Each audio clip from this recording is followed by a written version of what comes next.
ಈ ನಾಯಕರು ಉತ್ಪತ್ತಿ ಆಗಬೇಕು ಅನ್ನೋದು ಅವರ ಕಲ್ಪನೆ. 73, 74 ಇವತ್ತು ನಿಮ್ಗೆಲ್ಲ ಬಿಡಿ ಜೊತೆ ಹೆಸರು ಕೇಳಿದ್ದೀವಿ. ಅವರು ಇದೇ ರಾಷ್ಟ್ರದ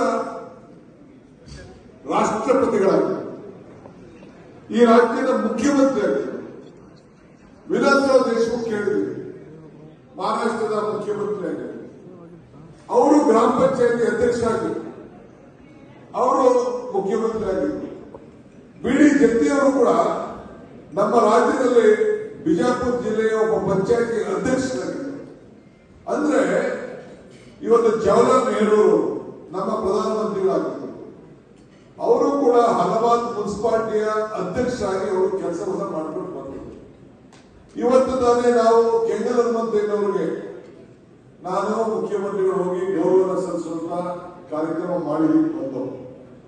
ಅವರು ಕೂಡ ಬೆಂಗಳೂರು ನಗರದ ಮುನ್ಸಿಪಾಲಿಟಿ ಅಂದ್ರೆ ಸಿಎಂಸಿಗೆ ಅವರು ಕೂಡ ಅಧ್ಯಕ್ಷರಾಗಿ ಕೆಲಸವನ್ನು ಮಾಡಿದ್ರು. ನಾನು ಯಾಕೆ ಹೇಳ್ತಾ ಇದ್ದೀನಿ ಅಂದ್ರೆ ನಿಮ್ಮೆಲ್ಲರಿಗೂ ಕೂಡ ರಾಜೀವ್ ಗಾಂಧಿ ಅವರ 73ನೇ 74ನೇ ತಿದ್ದುಪಡಿಯ ಕಲ್ಪನೆ ಈ ದೇಶದಲ್ಲಿ ಭವಿಷ್ಯವನ್ನ ಗ್ರಾಮೀಣ ಪ್ರದೇಶದಲ್ಲಿ ಕೆಲಸ ಮಾಡಿದಂತವ್ರಿಗೆ, ಸ್ಥಳೀಯ ಸಂಸ್ಥೆಯಲ್ಲಿ ಕೆಲಸ ಮಾಡಿದವರಿಗೆ ನಾಯಕತ್ವವನ್ನು ಕೊಡಬೇಕು ಅನ್ನೋದು ಕಾಂಗ್ರೆಸ್ನ ಮೂಲ ಉದ್ದೇಶ.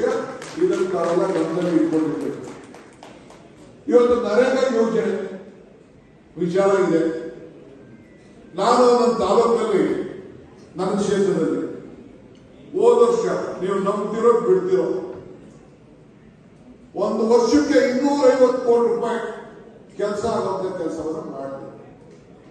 ಏನೆಲ್ಲ ಗಾಬರಿ ಆಗ್ಬಿಟ್ರು ಎಲ್ಲ ಬಿಜೆಪಿಯವರು, ಬೇರೆ ಬೇರೆಯವರೆಲ್ಲ ಗಾಬರಿ ಆಗ್ಬಿಟ್ರು. ಸೆಂಟ್ರಲ್ ಗೌರ್ಮೆಂಟ್ ಅವರೆಲ್ಲ ಏನೋ DK ಶಿವಕುಮಾರ್ ಕೊಟ್ಟವ್ರೆ, ಸುಳ್ಳು ಬಂದ್ಬಿಟ್ಟವ್ರೆ, ಏನೋ ಹೊಸದಾಗಿ ಕ್ರಿಯೇಟ್ ಮಾಡ್ಬಿಟ್ಟಿದ್ದಾರೆ ಅಂತ ಹೇಳಿ ತಂಡ ಮೇಲೆ ತಂಡ ಬಂದ್ಬಿಟ್ಟು ಕೊನೆಗೆ ಒಂದು 25-30